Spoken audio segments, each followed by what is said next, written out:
Hello everyone, मेरा नाम नंदिता यादव है और मैं आपको टैक्स पढ़ाने वाली हूँ। टैक्स के वीडियोस में सीएमए इंटरमीडिएट का जो पेपर 7 है उसके अपलोड करूँगी। तो इस वीडियो में पहले मैं आपको बताऊँगी सिलेबस के बारे में कि हमारा डायरेक्ट टैक्स का सिलेबस है कैसा और कैसे प्रिपरेशन करनी है डायरेक्ट टैक्स की। तो पहले हम सिलेबस समझेंगे। ओके, सो ये वीडियो किसके लिए है? जिन्होंने फाउंडेशन क्लियर कर लिया है। किसके लिए? जिनका फाउंडेशन हो चुका है, जिन्होंने 12th हो चुका है और उन्होंने फाउंडेशन क्लियर हो चुका है, उसी को ये वीडियो देखना है। और या तो फिर ग्रेजुएशन के बाद जो डायरेक्टली इंटरमीडिएट दे रहा है उनके लिए वीडियो है। देखिए, पहले आप फाउंडेशन करते हैं। ओके, फाउंडेशन होता है हमारा सीएमए में। फाउंडेशन में 4 पेपर होते हैं, वो चारों क्लियर करने के बाद या तो आप 12th के बाद करें, 12th के बाद करेंगे तो आपको फाउंडेशन देना होगा, यानी फाउंडेशन के लिए अपीयर होना होगा। अगर आप फाउंडेशन नहीं 12th नहीं, सॉरी, अगर आप ग्रेजुएशन के बाद कर रहे हैं तो आपको फाउंडेशन देने की ज़रूरत नहीं है। ओके, देन फाउंडेशन के बाद आता है हमारा next level intermediate.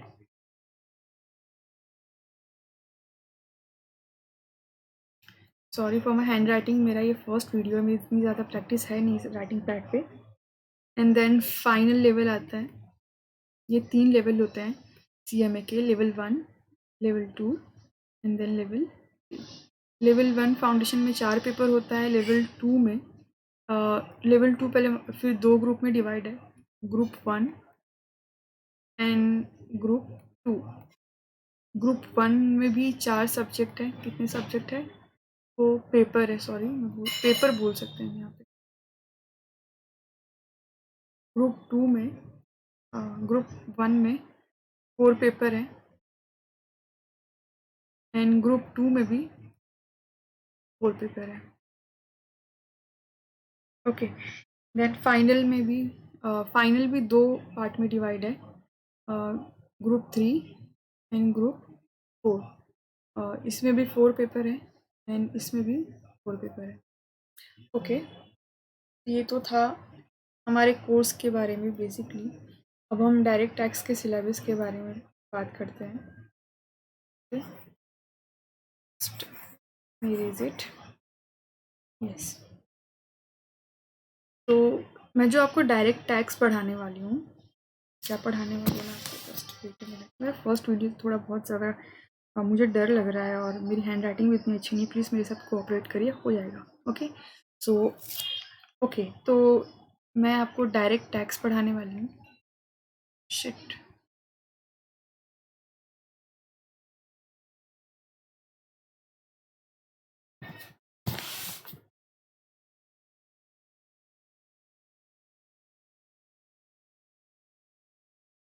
Direct tax.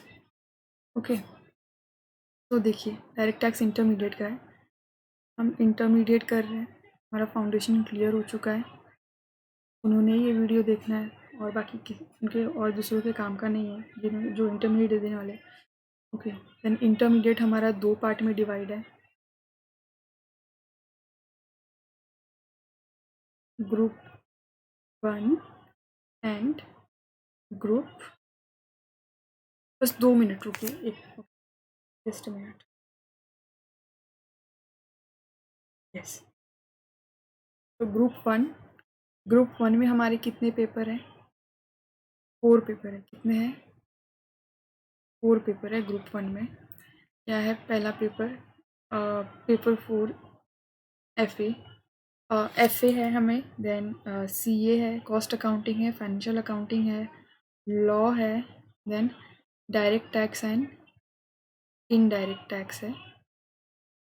Group 4 में भी 4 पेपर है, बट हम उसके बारे में बात नहीं करेंगे क्योंकि मैं टैक्स पढ़ाने वाली हूँ जो ग्रुप 1 में आ गया है। ओके, पहली जो इनडायरेक्ट टैक्स है वो किस में था? ये जो इनडायरेक्ट टैक्स है वो ग्रुप 2 में था, वो ग्रुप 2 में था, बट अब एज़ पर 2016 के सिलेबस के हिसाब से ग्रुप 2 में था, बट 2022 के हिसाब से ये ग्रुप 2 से निकाल दिया गया है। ये ग्रुप 2 में नहीं है, इसे किस में डाल दिया गया? ग्रुप 1 में डाल दिया। तो ये एक सब्जेक्ट है। पहले तो ये 2 सब्जेक्ट हुआ करता था, 2 पेपर हुआ करता था। एक पेपर डायरेक्ट टैक्स होता था, देन एक पेपर इनडायरेक्ट टैक्स होता था। But after the syllabus of after the revise syllabus revise होने के बाद जो हमारा ये direct tax and indirect tax ये एक ही पेपर में हो गया है। मैं आपको डायरेक्ट टैक्स पढ़ाऊँगी। ओके, अब हम डायरेक्ट टैक्स की बात करते हैं। अब हम किसकी बात करेंगे? डायरेक्ट टैक्स की बात करेंगे। एक मिनट।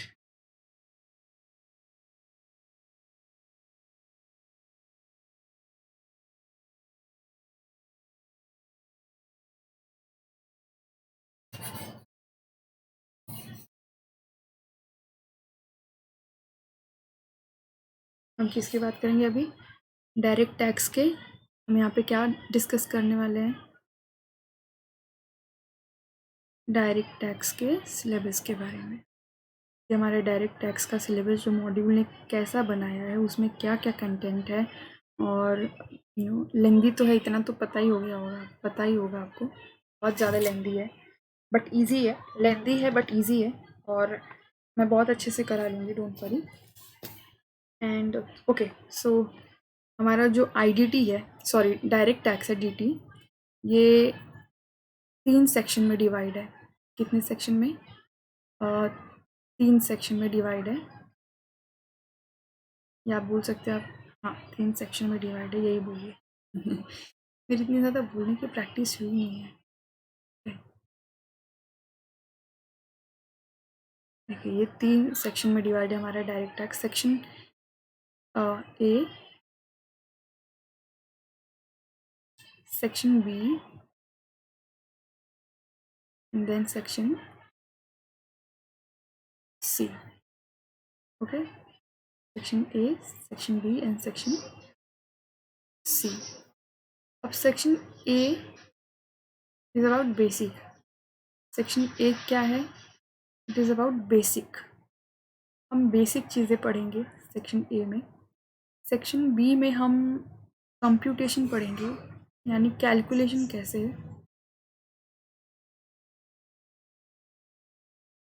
एंड सेक्शन सी में हम प्रोसीजर पढ़ेंगे।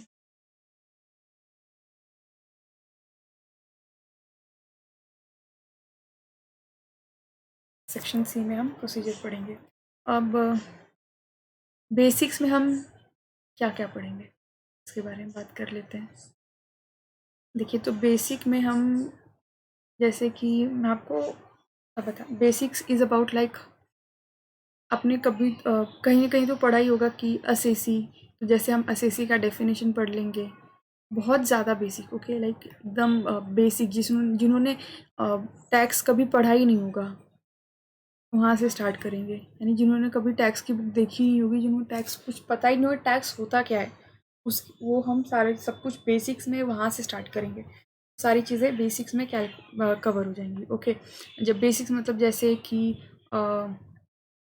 टैक्स क्या होता है, व्हाट इज़ टैक्स, किसको अथॉरिटी है टैक्स टैक्स डिडक्ट करने की, टैक्स रूल अप्लाई करने की, किसने अथॉरिटी दी है गवर्नमेंट को। एंड देन उसके बाद बहुत सारे डेफिनेशंस पढ़ेंगे, बहुत सारे नहीं, कुछ गिने चुने 10-15 डेफिनेशंस हैं। ओके, जैसे कि कुछ उसमें से मैं बता देती हूँ। असेसी का डेफिनेशन आपको इतना तो ये तो पढ़े ही होंगे कि प्रीवियस ईयर का डेफिनेशन, असेसमेंट ईयर का डेफिनेशन क्या होता है। देन ओके, तो ये बेसिक, बिल्कुल बेसिक करेंगे। और एग्रीकल्चरल इनकम क्या होता है, नॉन एग्रीकल्चरल इनकम क्या होता है, और एग्जेम्पशन भी इसमें कवर हो जाएगा। क्या हमारा एग्जेम्पशन भी इसमें कवर हो जाएगा। एग्जेम्पशन मतलब क्या? एग्जेम्पशन इज़ लाइक कौन से अमाउंट पे जो हमारी इनकम है बट उस पर हम टैक्स नहीं लगाएंगे, कुछ लिमिट क्रॉस करने, कुछ सॉरी लिमिट नहीं, कुछ अमाउंट हमें एग्जेम्प्ट होता है, यानी हम उस पर टैक्स नहीं लगाएंगे, तो एग्जेम्पशंस भी हम बेसिक के अंदर ही पढ़ेंगे। देन अब बात करते हैं सेक्शन बी के बारे में। Section B is quite lengthy and it is very very important. आप बोल सकते हैं कि 70% टू 80% जो हमारा पेपर एग्ज़ाम में आता है वो सेक्शन बी से ही आता है। This is the main thing, ये बहुत इंपॉर्टेंट है। ये सारी चीज़ें तो बहुत इजी है, ओके, कोई भी समझ सकता है। ये तो बहुत डिफ़िकल्ट तो नहीं बोलूँगी, बट बहुत ज़्यादा रूल्स रेगुलेशंस एंड प्रोसीजर्स है, ओके, कंडीशंस है, प्रोविजंस है, तो वो सारी चीज़ें हमें डिटेल में पढ़नी होंगी। सीए जैसा डिटेल में तो नहीं है, मैं सीए को पढ़ा चुकी हूँ, सीए वालों को। ये जैसे सीए में इतना डिटेल में नहीं है, बट ईजी है। ओके, ईजी है, लेंदी है, मैं ये बोलूँगी। तो computation, then section C is about procedure. Computation, इसमें ये जो है 5 हेड्स ऑफ इनकम कवर होते हैं। मैं कुछ कुछ चीज़ें बता देती हूँ। 5 हेड्स ऑफ इनकम कवर होते हैं। 5 हेड्स ऑफ इनकम, जैसे पहला आता है income from salary, then income from house property, then third is about income from PGPP. मैं थोड़ा थोड़ा आपको बता दूंगी सबके बारे में। Then this is about capital gain, sorry wait a minute, this is about income from capital gain, and this is about other source, income from other source. Okay, तो ये 5 हिट्स ऑफ इनकम हम पढ़ेंगे। 70 to 80% हमारा जो है marks 100 में से 70 to 80 marks का कंप्यूटेशन वाले सेक्शंस में ही आता है, और ये बहुत इंपॉर्टेंट है। इसके अलावा भी 4-5 स्टडी नोट्स हैं, बट ये मेन है। This are the most important part of your syllabus. जो टाइम हमारा जाता है इसी में जाता है, बाकी सारी चीज़ें तो बहुत ईजी है। जो हमारा जो मेन होता है ना, टाइम कंज्यूमिंग, सारे इसी में पूरा टाइम चले जाता है। मैं बता ही चुकी हूँ कि 70 to 80 मार्क्स का यहाँ से ही कवर होता है हमारे क्वेश्चन पेपर का। ओके, तो 5 heads of income. Income from salary सी, हम बहुत तरीके से इनकम कमाते हैं। कोई बंदा सैलरी अर्न करता है, तो किसी की इनकम बिजनेस एंड प्रोफेशन से आती है, तो किसी की इनकम हाउस प्रॉपर्टी से आती है, किसी की कैपिटल गेन से आती है, एंड कोई कोई इनकम। ओके, तो जो सैलरी अर्न करता है बंदा, जैसे कि कोई जॉब कर रहा है, कोई एम्प्लॉयर है एंड उसका एम्प्लॉय है, हम अपने एम्प्लॉय को कुछ पे कर रहे हैं। ओके, तो एम्प्लॉयर एम्प्लॉय का रिलेशन होना बहुत ज़रूरी है। जो एम्प्लॉयर अपने एम्प्लॉय को पे करता है वो सैलरी होता है, और वो सैलरी को हम कैसे टैक्स लगाएंगे, ओके, उस पर कैसे टैक्स लगेगा, उसमें क्या क्या एग्जेम्पशंस है, क्या क्या डिडक्शंस है, उसके बारे में हम डिटेल में पढ़ेंगे। और कैलकुलेशन कैसे करेंगे हम उसका, वो पढ़ेंगे।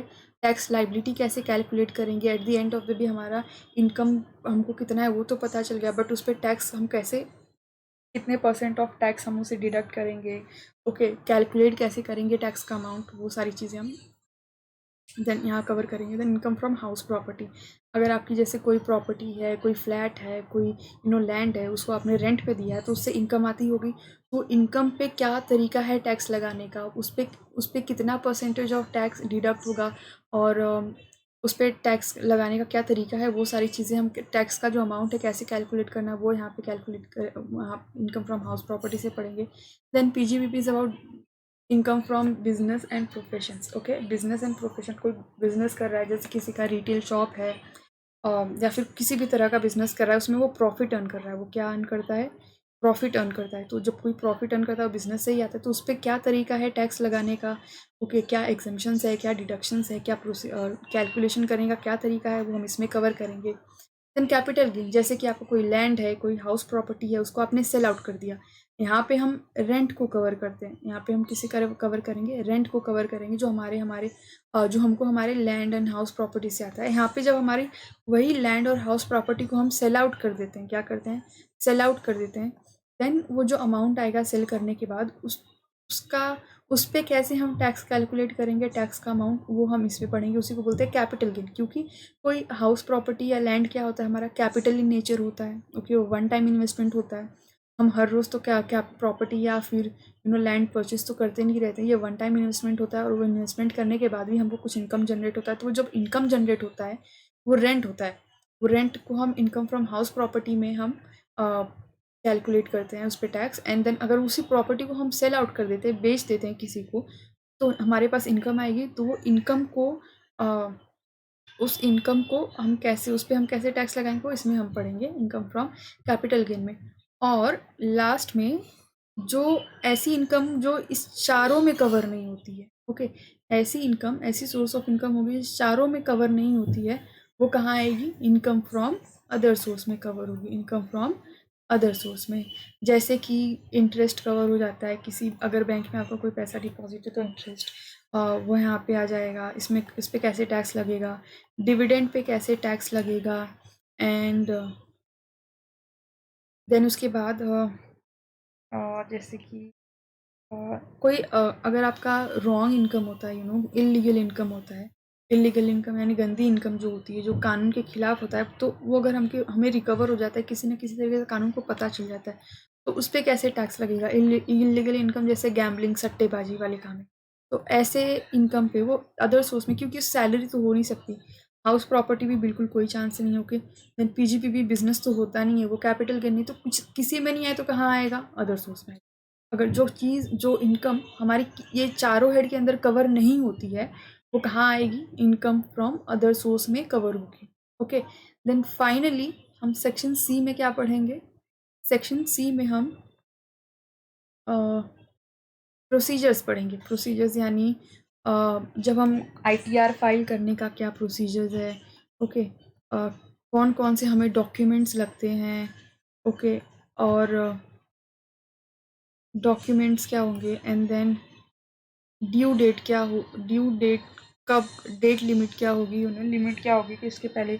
Basically it is about documents, it is about procedures जो हमें फॉलो करना पड़ता है ये सारे काम करने के लिए। जो हम ये जो कंपटीशन करेंगे, कंपटीशन होने के बाद फिर जो हमारे प्रोसीजर्स होगा, कैसे पे करना है, वो हम इसमें पढ़ेंगे। ओके, प्रोसीजर्स हम यहाँ पढ़ेंगे। इसमें आईसीडीएस भी कवर होता है, this is very important. Okay, ये बहुत ज़्यादा इंपॉर्टेंट है आईसीडीएस। जैसे हम अकाउंटिंग स्टैंडर्ड्स, अकाउंट में आप अकाउंटिंग स्टैंडर्ड्स पढ़े होंगे, वैसे ही टैक्स में जो अकाउंट्स के रूल्स एंड रेगुलेशंस, प्रोसीजर्स बताता है, स्टैंडर्ड्स होते हैं, रूल्स होते हैं कि हमें ये सारी चीज़ें डिस्क्लोज़ करनी ज़रूरी है, और डिस्क्लोज़ कहाँ करना है, कैसे करना है, वो सारी चीज़ें हम, जैसे अकाउंटिंग का होता है रूल, वैसे ही टैक्स का भी रूल होता है, स्टैंडर्ड होता है। इसमें बताया जाता है कि हम किसी चीज़ को कैसे रिप्रेजेंट करेंगे, कैसे उस पर टैक्स लगेगा, और कुछ डेफिनेशंस दी होंगी, कुछ हमें डिस्क्लोज कैसे करना है किसी नोट्स को, या फिर वो सारी चीज़ें हम अकाउंटिंग स्टैंडर्ड्स में। Basically it is about rules and regulations of sorry about tax. Okay, it is about rules and regulation on okay of tax. Okay, so मैंने आपको तीनों सेक्शन एक्सप्लेन कर दी। नाउ हम अब थोड़ा मॉड्यूल को ही देख लेते हैं अपने। ओके, तो देखिए, डायरेक्ट टैक्स हमारा, इसमें जो चैप्टर्स होते हैं ना, इसे हम चैप्टर्स नहीं बोलते, इसे हम स्टडी नोट्स बोलते हैं। Okay, C section A is about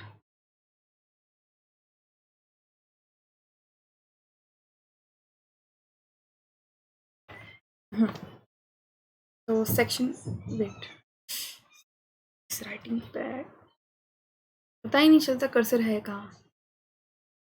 okay, it is about basics, हम बेसिक्स के बारे में पढ़ेंगे, जैसे कि मैं आपको बताई। ओके, देन यहाँ पे रेसिडेंशियल स्टेटस ये भी कवर होता है। देन एग्रीकल्चरल इनकम भी बेसिक्स में कवर होता है। एग्जेम्पशंस मैं बताई थी, दिस इज एग्जेम्पशन। ओके, ये एग्जेम्पशंस है इसमें, income which do not form part of total income.